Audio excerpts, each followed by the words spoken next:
Hey everybody, it's Christine Ernst, the Fat Ass Cancer Bitch, coming to you from the Cozy Writing Cottage on Saturday, November 25th. I hope you all had a lovely meal this past week with friends or family, or maybe on your own in front of a movie that you love, or had some well-deserved quiet time to rest and relax and recharge as we launch into the holiday season. Next week, you're gonna see, I'll be all tricked out with some Christmas lights next week, I think. So today, though, I'm going to tell you about my week. In my 51st video podcast. Next week marks a year of doing this every weekend, which delights me. Thank you all so much for tuning in. Please follow me on my YouTube channel. That's where all of my videos reside.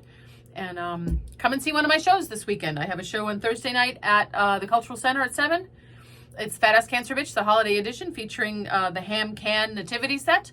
And then I've got December 1, 2, and 3 out at Wellfleet Harbor Actors Theater in the big building on the Julie Harris stage, which will be delightful.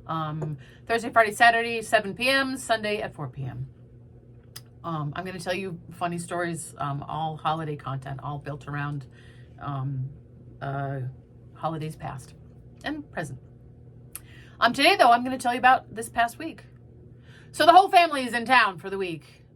7 extra people and a dog in my mother's house up the road, and 3 more here at our house. Festive, crowded, so sweet. The kids moving from house to house in a noisy pack, all tall now, a herd of long-legged colts.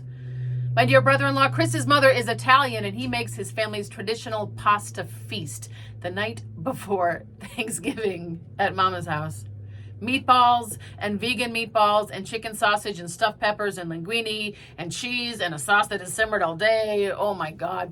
Perhaps because the carbs lull us into a pleasant torpor, or because we are all feeling jolly, or perhaps because any game basically sparks our family, pleasant torpor notwithstanding, into a heightened state of friendly, not at all friendly, razor's edge competitiveness.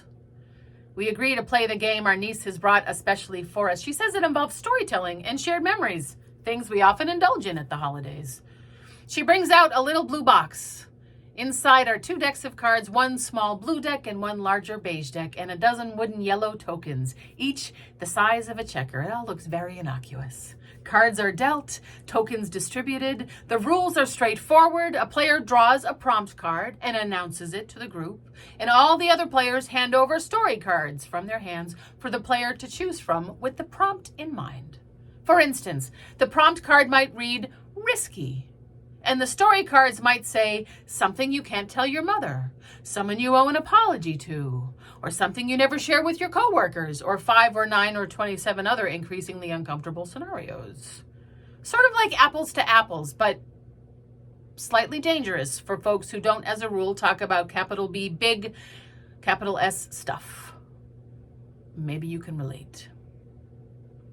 Everyone places a token on one of the story cards to urge the player into choosing one, and in theory, a story ensues. Or the opportunity, the framework, the permission to share a story ensues, so that the player is able to sort of, but not really painlessly, reveal something important or critical or hidden about themselves, hitherto unspoken or unacknowledged by the other players, within the construct of a harmless, low-stakes, but not at all low-stakes game.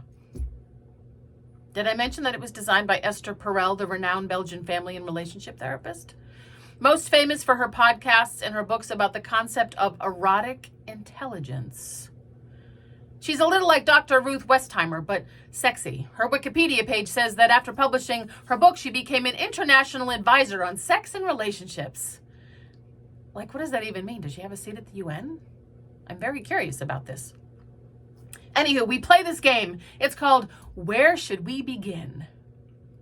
Indeed, where should we begin? Everyone has their turn. Some truths are revealed. Some truths are averted. Michael manages to turn his turn into a debate about boxers versus briefs. Briefs is the enthusiastic consensus from all the men around the table, grateful to talk about anything other than their feelings. Really, men would literally rather talk about the snugness or the looseness of their testicles than talk about their emotional well-being. The best part is the mounting palpable anxiety that gathers with relentless momentum as play goes clockwise around the table. the feeling of dread as your turn encroaches. But being a game-playing family, we are good sports and get through, even learning a little bit about each other. There are no calls for a second round.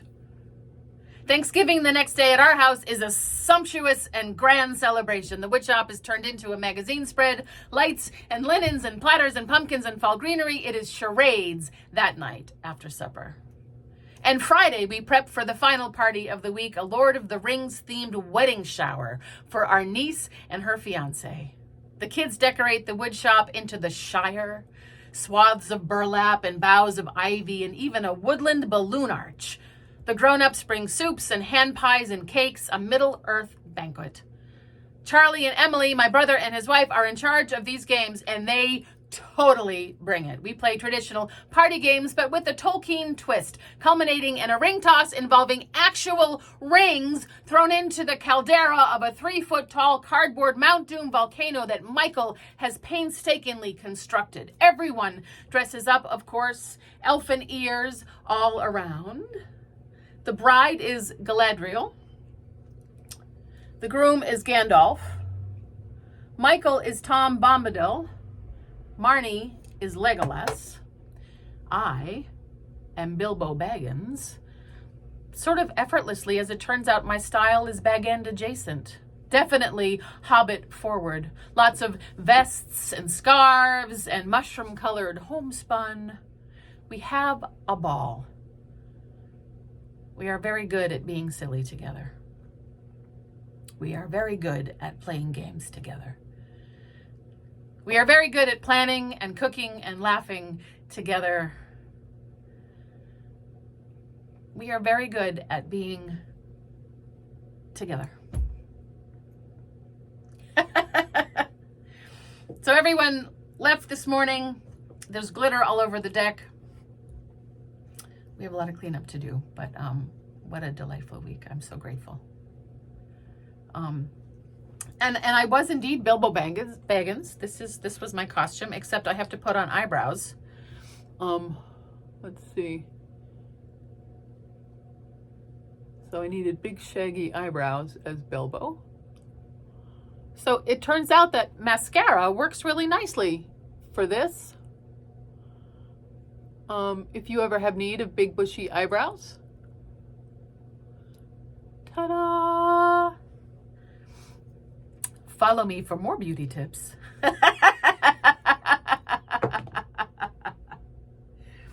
Oh, my friends, I am grateful for you. Thank you so much for tuning in. Maybe I'll see you this weekend at my show. I'll be here next Saturday in any event for number 52. Mwah! Have a good week. Have a turkey sandwich. Go play a game with your family. Go put some bushy eyebrows on. Mwah. Bye.